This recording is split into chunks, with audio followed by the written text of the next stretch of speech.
예수님께서 지금 제자들과 함께 예루살렘으로 가시는 중입니다. 예수님 일행이 여리고에 도착을 합니다. 여리고는 예루살렘산 바로 아래에 있는 아주 큰 도시입니다. 여리고에서 하루만 걸으면 예루살렘에 도착하는 것이죠. 예수님이 여리고를 지나가신다, 예루살렘에 가시면 이스라엘의 왕이 되신다는 소문이 퍼졌습니다. 엄청난 인파가 예수님께로 몰려들었죠. 어떤 사람은 영생을 얻으려면 어떻게 해야 됩니까? 라고 물어보기 위해서 예수님을 찾아오고요. 길에서 구걸을 하던 바디메오는 다윗의 자손 예수여 나를 불쌍히 여기소서 라고 외칩니다. 바디메오는 여리고에 사는 사람이라면 다 알고 있는 아주 유명한 거지인데요. 바디메오가 눈을 떴어요. 여리고 성이 난리가 났습니다. 야, 예수님이 진짜 하나님이 보내신 분이 맞나보다. 다윗의 왕국을 세우실 왕이 틀림없어. 예루살렘으로 함께 가자. 제자들과 무리들이 완전히 흥분한 상태로 예수님을 따라갔습니다. 예수님께서 여리고를 지날 때 바로 이런 분위기였던 것이죠. 누가복음 19장 1절 말씀을 같이 읽겠습니다. 예수님께서 여리고에 들어가 거리를 지나시는 중이었습니다. 여리고에는 삭개오라는 사람이 있었습니다. 그는 세리장이었고 부자였습니다. 여리고는 요단강 바로 건너는 길목이기도 하고요. 북쪽 사마리아 지역으로 연결이 되어 있고 남동쪽으로는 예루살렘으로 가는 교통의 요충지입니다. 온갖 상품이 모이는 무역 도시이고요. 날씨가 좋아서 휴양을 하러 오는 그런 휴양 도시였습니다. 여리고는 이스라엘에서 가장 세금이 많이 거치는 곳 중 한 군데입니다. 알짜배기 도시에 삭개오라고 하는 세리가 있었다는 거죠. 로마는 다른 민족들의 문화와 종교에 대해서는 아주 관대했습니다. 그런데 세금 문제는 아주 철저하게 했어요. 하고 싶은 건 다 하지만 돈은 꼭 내야 된다. 이런 주의였던 거죠. 하루 한 끼 먹기 힘든 백성들은 각종 세금 때문에 고통을 당했습니다. 세금을 낼 때는 데나리온이라고 하는 동전으로 내야 했는데요. 이 동전에는 로마 황제의 형상이 새겨져 있었어요. 동전에 로마 황제는 거룩한 분의 아들이며 신의 위대한 제사장이다 라고 글이 적혀 있습니다. 황제가 거의 신이랑 동급이라는 그런 내용이에요. 다른 신은 섬기지도 말고 하나님의 형상은 만들지도 말라라는 십계명이 있죠. 율법을 가지고 있는 유대인들은 데나리온이라는 동전에 손을 대기도 싫어했어요. 식민지에서 이 고통받고 서름을 당하고 있고요. 하나님을 섬겨야 된다는 신앙이 결합이 돼서 우리는 로마에 세금을 낼 수 없다라고 하는 강렬한 저항운동이 일어났습니다. 로마가 로마에 반역하고 세금을 안 내는 것은 아주 혹독하게 징계를 했습니다. 주동자를 잡아다가 반역죄를 물어서 죽였는데 바로 그게 십자가형이에요. 수없이 많은 사람들이 로마에 세금을 내지 않으려고 저항하다가 십자가에 못 박혀서 죽었습니다. 이런 상황에서 삭개오가 세리장을 맡고 있었던 거예요. 세리장은 매년 세금을 계산합니다. 그리고 로마 총독에게 보고를 해요. 여리고의 인구를 파악하고 여리고의 수확과 생산물을 계산하고 도로를 사용하는 여행객의 통계를 내서 올해 세금은 이 정도 거칠 수 있습니다 라고 세금의 예산을 결정합니다. 세리장의 계산에 따라서 유대인들이 내는 돈이 결정이 되는 것이죠. 이 세리장이 유대 백성들의 짐을 가볍게 하는 방향으로 세금을 계산했을까요? 아니면 로마 총독이 원하는 쪽으로 예산을 세웠을까요? 당연히 로마를 위해서 세금을 계산했겠죠. 세리장은요, 힘 있는 권력자들의 이익을 대변해주는 사람이었던 거예요. 로마 총독이 예산을 결제합니다. 그래, 올해는 이렇게 하자. 그러면 세리장은 징수 업무를 하청을 합니다. 올해 동서 톨게이트의 세금은 1억이다. 누가 세금을 거둘래? 세리들이 뇌물을 가지고 세리장에게 와요. 돈을 더 많이 가져온 사람의 돈을 받고서 그래, 그럼 네가 올해는 그거 받아라. 그럼 세리는 로마에 내야 되는 세금 1억, 그리고 자기가 뇌물로 바친 돈 5천만 원, 그리고 자기도 먹고 살아야 되니까 수입 5천만 원 해서 2억을 거두는 겁니다. 이런 로마의 세금 사업을 주도하는 사람이 세리장 삭개오였던 것입니다. 유대인들이 삭개오가 얼마나 미웠겠어요. 그래도 어쩔 수 없이 세금은 다 내야 되는 거예요. 세리들, 저 진짜 미운 놈들, 로마의 앞잡이들 막 화는 나지만 세금을 낼 수밖에 없어요. 왜냐하면 세금을 안 내면 로마 군대에 죽임을 당하기 때문이죠. 강력한 로마 군대가 세리들의 뒤를 봐주고 있었습니다. 삭개오는 로마가 망하지 않는 한 부와 권력을 누릴 수가 있었죠. 삭개오는 유대 형제들이 피눈물을 흘려도 돈을 챙겼습니다. 이웃들이 고통을 당해도 그건 내 문제가 아니었어요. 강자의 편에 서서 약자를 쥐어짜는 것이 삭개오가 로마 사회에서 사는 방법이었습니다. 3절을 보겠습니다. 삭개오는 예수님이 어떤 분인지 보려고 하였으나 사람들 때문에 볼 수 없었습니다. 그는 키가 작았던 것입니다. 삭개오가 예수님이 어떤 분인지 보고 싶어 했다는 거예요. 왜 삭개오가 예수님이 어떤 분인지 보고 싶었을까요? 예수님이 얼마나 잘생겼는지 궁금했을까요? 예수님이 사랑과 자비가 많은 분이라는 소문을 듣고 나를 좀 위로해 주셨으면 좋겠다, 그래서 보고 싶었을까요? 저는 아니라고 생각해요. 삭개오는 경제를 파악하고 세금을 계산할 정도로 현실 감각이 아주 뛰어난 사람입니다. 현재 이스라엘의 가장 뜨거운 이슈는 예수라는 사람이 예루살렘에 가서 하나님 나라를 세운다 라고 하는 소문이에요. 세리는 로마가 보호해주지 않으면 살 수가 없는 사람이에요. 그런데 하나님 나라가 세워져서 로마 군대가 물러가면 유대인들은 세리들을 잡아다가 갈기갈기 찢어 죽일 겁니다. 삭개오는 막 생각을 했겠죠. 로마 군대가 물러가고 예수라는 분이 왕이 되면 내가 어떻게 해야지 살아남을 수 있지? 야, 이거 어느 정도를 해야지 내가 지금까지 잘못한 걸 다 메꿀 수 있는 거야? 곰곰이 계산을 해봤을 거예요. 하나님 나라가 세워진다라는 이 사실은 삭개오에게 아주 현실적인 위기였던 것입니다. 근데 그때 여리고의 사람들이 환호를 하면서 예수님이란 분이 여리고를 지나가신다, 바디메오를 눈뜨게 하신다, 와 정말 대단하신 분이야, 그러면서 막 난리가 났습니다. 삭개오는 이 예수라는 사람이 정말로 하나님 나라를 세울 만한 사람인가 자기 눈으로 확인하고 싶었던 거죠. 게다가 이 예수가 세리들에게 호의적이라고 하는데 그분의 제자 중에 세리도 한 명 있다고 하는데 내가 그분을 만나면 살아남을 수 있는 기회를 얻을 수 있지 않을까? 라고 해서 예수님을 보고 싶었던 것입니다. 5절을 보겠습니다. 예수님께서 그곳에 이르러 위를 쳐다보시고 삭개오에게 말씀하셨습니다. 삭개오야, 어서 내려오너라. 오늘 내가 내 집에서 묵어야겠다. 예수님이 먼저 삭개오를 부르셨어요. 예수님께서 적극적으로 삭개오 집에 가겠다고 말씀하십니다. 삭개오는 아주 뜻하지 않은 기회를 얻게 된 것이죠. 7절을 보겠습니다. 사람들은 이것을 보고 모두 수군거렸습니다. 저 사람이 죄인의 집에 묵으려고 들어갔다. 삭개오가 서서 주님께 말씀드렸습니다. 주님, 제 재산의 절반을 가난한 사람들에게 주겠습니다. 그리고 제가 남은 것을 속여 얻은 것이 있다면 4배로 갚겠습니다. 예수님 일행이 삭개오의 집에 들어갔습니다. 사람들이 수근수근거렸어요. 아니 어떻게 삭개오 집에 들어갈 수가 있어? 한패가 되겠다는 거 아니야? 제자들이나 일행들도 삭개오 집에 간다는 게 되게 탐탁치 않았어요. 삭개오가 이렇게 보니까 분위기가 심상치 않았던 거죠. 내가 예수님과 좀 친분을 맺고 예수님의 일행의 이제 멤버가 되려면 이거 이대로는 안 될 것 같아요. 뭔가 한 방 터트려야지 될 것 같습니다. 그래서 예수님 앞에서 선언을 하는데, 예수님, 제가 재산의 절반을 가난한 사람들에게 나눠주겠습니다 라고 이야기합니다. 보통 경건한 바리새인들은 수입의 20%를 가난한 사람들의 구제를 위해서 사용을 하거든요. 삭개오가 50%를 내겠다 그러는 것은 아주 파격적인 제안이에요. 또한 제가 다른 사람을 속인 것 있으면 4배로 갚겠습니다 라고 이렇게 이야기합니다. 이건 출애굽기 22장 1절에 나와 있는 말씀인데요. 고의로 양을 훔친 사람은 4배로 갚아야 된다는 율법 규정이 있어요. 4배로 배상하겠습니다 라는 얘기는 율법에 비춰서 저의 죄를 드러내겠습니다. 그리고 율법 말씀에 따라서 제가 회개를 하겠습니다 라는 그런 뜻입니다. 주님, 저는 지금까지 로마를 따라 살았습니다. 권력자를 위해서 세금을 거두고 돈을 모았습니다. 친구들이 피를 흘리고 이웃이 울부짖어도 세금을 거두었습니다.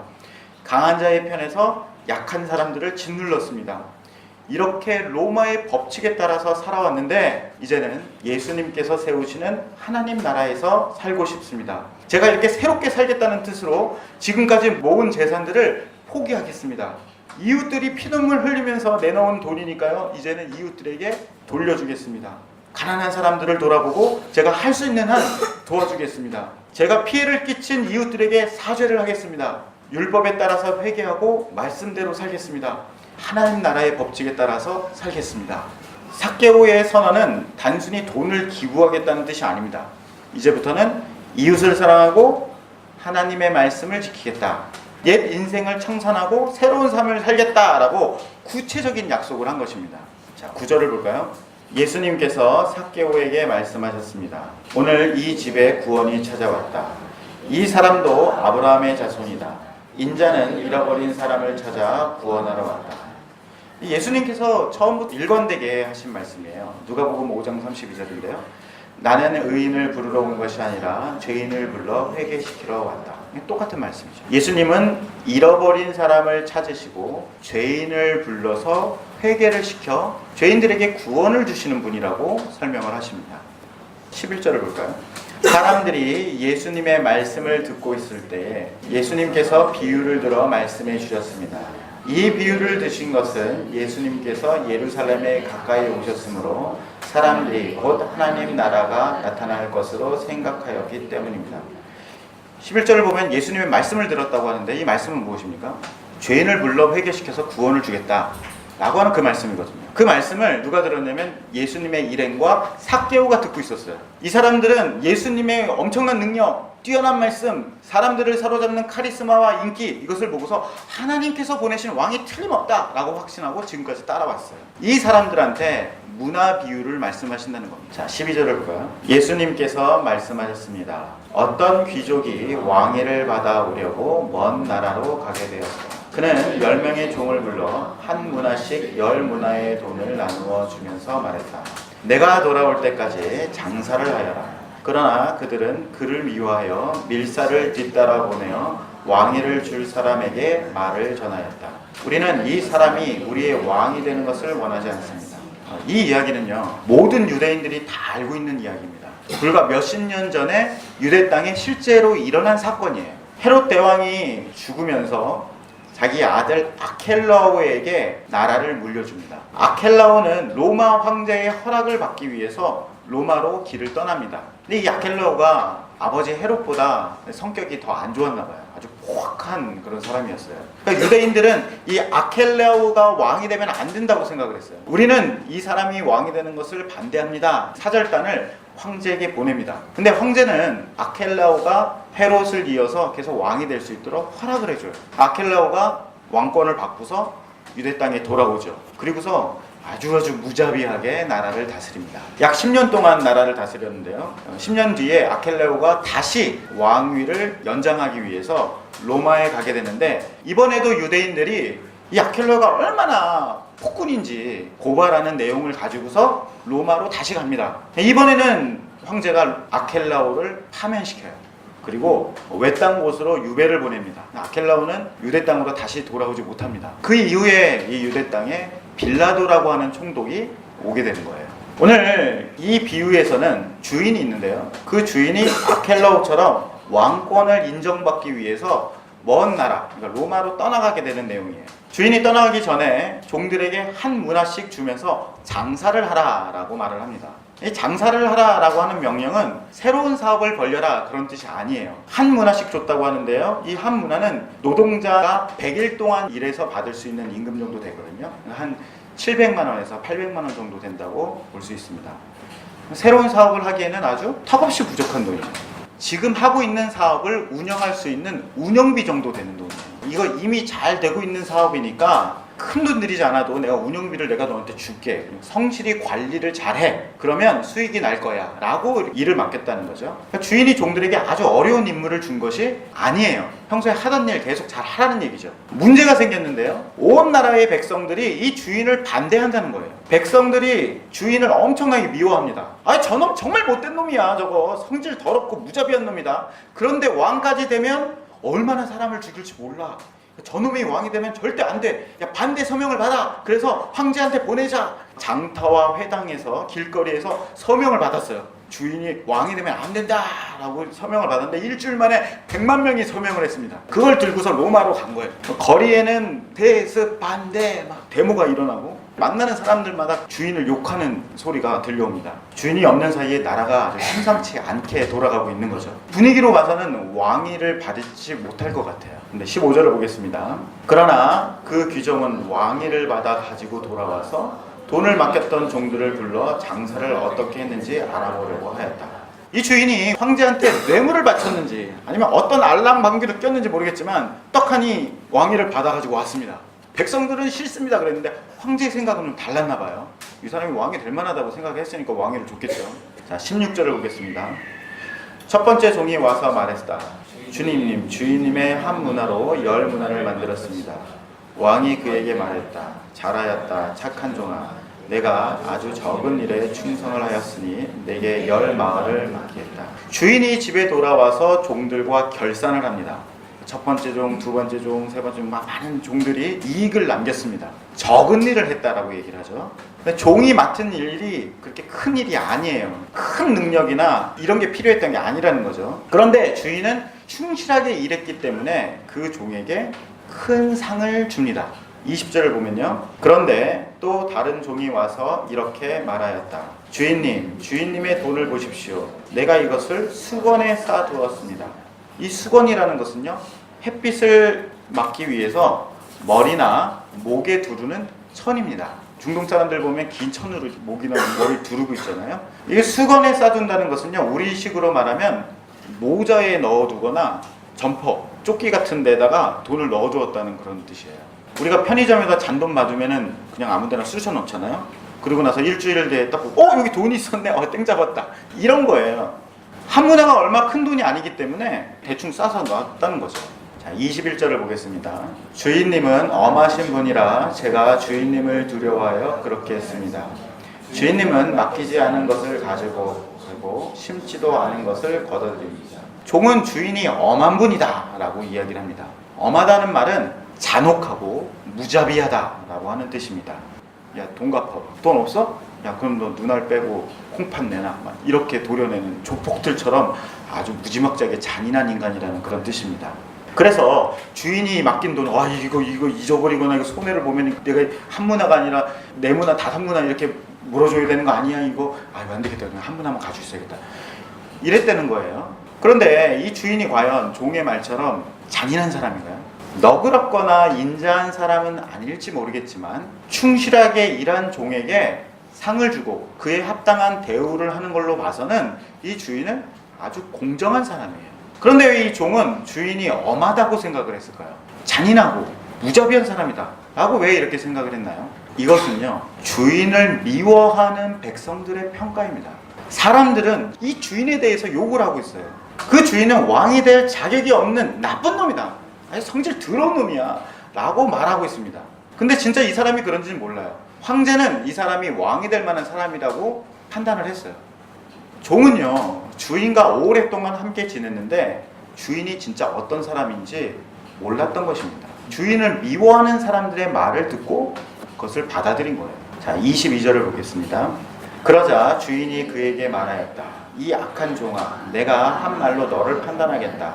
너는 내가 맡기지 않은 것을 가져가고 심지도 않은 것을 거둬들이는 엄한 사람으로 알았느냐? 그렇다면 왜 내 돈을 은행에 맡기어 내가 돌아왔을 때 이자와 원금을 받게 하지 않았느냐? 주인이 이익을 탐하는 악당이다 라고 생각한다면 종은 주인에게 혼나지 않으려고 최소한의 노력을 했어야 합니다. 돈놀이라고 해서 한 문화에 동전 한 입을 더해서 주인에게 돌려줬어야 되는 거죠. 하지만 아무것도 하지 않았어요. 왜냐하면 이 종은 주인이 돌아오지 못할 것이다 라고 생각했기 때문입니다. 날마다 반대 시위가 일어나고 백성들이 황제를 찾아갔어요. 주인이 없을 때에 그 나라는 온통 주인을 반대하는 분위기였어요. 주인이 왕위를 얻기커녕 황제에게 큰 벌을 받을 것이다 라고 막 사람들이 이야기하고 있었어요. 종은 이거 돌아가는 분위기를 보니까 이 주인이 왕위를 받기커녕 집에 돌아오지도 못하고 귀향을 갈 거야. 어디 감옥에 갇힐지도 몰라. 이렇게 생각했다는 거죠. 그래서 주인과의 결산을 전혀 준비하지 않았던 것입니다. 24절을 볼까요? 그리고서 주인은 곁에 선 사람들에게 말했다. 저에게 있는 문화를 빼앗아 10문화 가진 사람에게 주어라. 주인은 악한 종의 문화를 빼앗습니다. 이 문화를 빼앗다는 것은 주인 집에서 맡은 직책과 일을 박탈했다는 거예요. 더 이상 주인 집에 머물 수 없다는 얘기입니다. 종은 주인의 집에서 먹고 살면서 주인과 관계를 맺었습니다. 근데 사실은 주인의 원수들과 별로 다를 바가 없었어요. 원수들처럼 주인은 엄한 사람이야, 나쁜 놈이야 라고 생각하고 있었고, 원수들이 바랬던 것처럼 주인은 왕위를 받지 못하고 집에 돌아오지 못할 것이다 라고 생각을 했죠. 이름만 종이지 실제로는 원수들과 같은 생각을 했고 원수들과 같은 행동을 하고 있었던 것입니다. 27절을 보면요. 내가 왕이 되는 것을 원치 않던 내 원수들을 끌어다가 내 앞에서 죽여라. 주인을 반대하고 왕이 못 되도록 방해했던 원수들을 숙청합니다. 아마도 이 악한 종도 원수들과 같은 처벌을 받았을 것이라고 생각을 합니다. 이렇게 예수님의 문화 비유가 마무리됩니다. 예수님께서 문화 비유를 한 이유가 앞에 나왔는데요. 예수님께서 예루살렘에 가시면 하나님 나라가 곧 나타날 것이다 라고 생각했기 때문이죠. 사람들이 기대하고 생각했던 것이 이루어졌나요? 예수님이 예루살렘에 가셔서 하나님 나라를 세우셨나요? 아니죠. 너무너무 허무하게 죽으셨어요. 그것도 십자가에다 달려서 아주 비참하게 죽으셨습니다. 제자들은 뿔뿔이 다 도망갔어요. 사람들은요, 야, 그 사람 가짜야, 가짜였어. 십자가에 못 박힌 그게 가짜라는 증거야. 자기가 죄 지어서 죽었는데 나무 위에 달려서 죽어서 그거는 하나님께 저주받았다는 뜻이거든. 그런 사람이 어떻게 그리스도가 될 수가 있어? 왕이 될 수가 없는 사람이었던 거야. 온 유대 사람들이 그렇게 얘기했어요. 저는 삭개오가 예수님의 죽음에 엄청난 충격을 받았을 거라고 생각합니다. 머리가 아주 비상한 사람이거든요. 그리고 현실을 파악하는 아주 대단한 능력이 있는 사람이에요. 예수님을 보고 돌아가는 상황을 보고서 예수님께서 로마 군대를 몰아내고 하나님 나라를 세우신다고 믿었기 때문에 재산 절반을 내놓고 저는 더 이상 로마를 따르지 않겠습니다. 로마가 사는 방법대로 살지 않겠어요. 라고 그렇게 얘기했거든요. 그런데 하나님 나라는 오지 않았어요. 로마는 여전히 건재합니다. 그러면 삭개오는 예수님 앞에 약속한 대로 해야 될까요? 말아야 될까요? 사람들에게 욕을 그렇게 먹으면서 저주를 받으면서 악착같이 평생 모은 재산을 날려야 됩니까? 그전에는 유대인들에게 욕 먹었는데 아무리 욕 먹어도 야, 니네 욕해봐라. 로마가 지켜주고 있는데 이랬거든요. 이제는 로마 총독에게 미움을 받을지도 모르는 거예요. 강자에게 미움을 받아야 되는 상황이 올 수도 있는 거죠. 아주 실제적인 손해를 봐야 되는 겁니다. 이런 상황에서 예수님도 죽은 마당인데 삭개오는 어떻게 해야 될까요? 여러분이라면 어떻게 하시겠어요? 예수님께서 십자가에서 죽으시기 전에 삭개오에게 무엇을 주셨습니까? 아까 사람들이 말씀을 들었다 그랬거든요. 그 말씀은 죄인을 불러서 회개시키고 구원을 주신다 라고 하는 복음의 말씀을 주셨습니다. 예수님께서 복음을 주시면서 문화 비유를 말씀하셨어요. 삭개오야, 죄인을 불러서 회개시키고 구원을 준다는 말씀을 내가 너에게 주었는데 종들이 문화를 받아서 일을 하는 것처럼 너는 이 복음을 가지고 하나님 나라를 살아야 되는 것이다. 십자가는 죄인에게 구원을 주는 나의 피와 살인 것이야. 하나님 나라는 죄인을 위해서 죽는 죽음으로 이루어지는 나라야. 나를 모르는 사람들은 이렇게 저렇게 이야기하지. 그 말에 현혹되지 말고 너는 복음을 깨달아야 된다. 내가 내 눈앞에 없더라도 가난한 사람들에게 내가 가진 것을 나누어주고 이웃의 눈물과 아픔을 돌아보고 강자가 약자를 쥐어짜는 로마가 아니라 하나님 나라를 따라라. 나는 공정한 심판자다. 나는 반드시 너에게 갚아줄 것이다. 내가 사는 만큼 하나님 나라를 누릴 수 있을 것이다. 너는 악한 종이 아니라 충성된 자녀의 길을 가라. 이런 뜻이었던 거죠. 삭개오는 이웃의 아픔을 돌아보고 재산을 나눠줬을까요? 로마를 등지고 하나님 나라를 따랐을까요? 정말 옛 인생을 버리고 새로운 인생을 살았을까요? 삭개오는 예수님의 죽음에도 불구하고 약속했던 대로 재산을 나눠주고 로마를 등졌을 것이다 라고 생각을 합니다. 누가복음은 이런 특징이 있어요. 우리 이전에 부자와 나사로의 비유를 봤는데요. 부자에는 이름이 없어요. 그런데 거지 나사로에게는 이름이 있습니다. 맨 처음에 시작할 때 삭개오는 부자라고 나오거든요. 근데 지금 여기에 삭개오라는 이름이 적혀져 있습니다. 더 이상 부자가 아니라는 뜻이죠. 삭개오는 초대교회 성도들에게 널리 알려진 의인이었기 때문에 이 성경에 이름이 기록되었을 것이다 라고 생각을 합니다. 문화 비유는 삭개오가 십자가의 복음을 따르는데 도움이 되었을 것입니다. 물론 이 문화 비유는 예수님의 제자들에게도 주신 말씀입니다. 그런데 오늘은 삭개오 이야기에만 초점을 맞추겠습니다. 예수님께서 우리에게도 찾아오셨죠. 우리의 이름을 불러주셨습니다. 너와 함께 하겠다 라고 하셨습니다. 그래서 우리는 예수님의 부르심에 응답했어요. 세상을 따라 살지 않고 하나님 나라를 따르겠습니다 라고 다짐을 합니다. 이웃에게 내 것을 나누고 약자들을 돌보겠습니다 라고 약속을 합니다. 우리는 예수님을 따르면 불행 끝, 행복 시작, 이제 하나님의 나라의 꽃길이 열릴 것이야 라고 기대하면서 예수님을 믿겠다고 고백을 하죠. 하지만 우리의 현실은 아무것도 변하지 않습니다. 여전히 비정하고 무자비한 짐승의 세상이 계속되고 있어요. 약자의 편이 되고 강자의 질서를 따르지 않으면 우리 사회에서 살기 힘듭니다. 세상의 왕은 사자이지 어린 양은 아니다 라고 말을 하죠. 로마에서 살지만 로마를 따르지 않고 하나님 나라를 따르겠다고 다짐하지만 하나님의 능력은 보이지 않고 그리스도의 원수에 쌓여서 현실적인 손해에 직면해 있는 것입니다. 우리가 살아가는 현실은 이런데 예수님은 우리 곁에 계시지 않습니다. 예수님이 눈에 보이나요? 아니죠. 이런 사람들에게 문화 비유가 필요한 거죠. 우리 주변에는 그리스도의 십자가를 이해하지 못하는 사람들로 가득합니다. 어떤 사람은 십자가가 속임수다 라고 이야기하고 어떤 사람은 죄인을 위해서 죽는 건 미련한 짓이야 라고 이야기합니다. 우리는 이미 받은 복음의 말씀으로 일을 해야 돼요. 수없이 듣고 수없이 고백합니다. 그리스도가 죄인을 위해 십자가에서 죽으셨다. 근데 이 말씀이 무슨 의미인지 깊이 묵상해야 되는 것이죠. 이것이 도대체 내 삶 가운데 무슨 관계가 있는지 생각해야 되는 것입니다. 교회를 다닌다고 해서 그리스도를 아는 게 아니에요. 그리스도가 진짜 어떤 분인지 알아야 되는 겁니다. 사랑하는 성도 여러분, 여러분들은 하나님께서 십자가에서 죽으신 예수님을 왕으로 삼으셨다고 믿으십니까?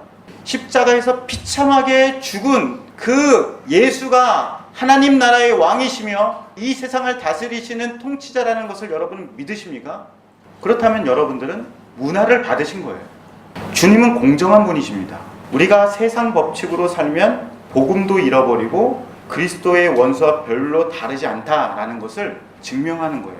하나님 나라는 로마처럼 세워지지 않았죠. 우리의 인생에 하나님 나라가 세워지는 것도 마찬가지입니다. 돈이나 권력, 힘 이런 것으로 우리 삶 가운데 하나님 나라가 세워지는 것이 아니에요. 우리가 십자가를 져야지만 하나님 나라가 세워지는 것입니다. 보이지 않는 하나님 나라를 위해서 보이는 손해와 고난을 감당해야 되는 것이죠. 하지만 우리가 우리 인생 가운데에 하나님 나라를 심으면 주님께서는 반드시 하나님 나라의 기쁨으로 갚아주실 것입니다.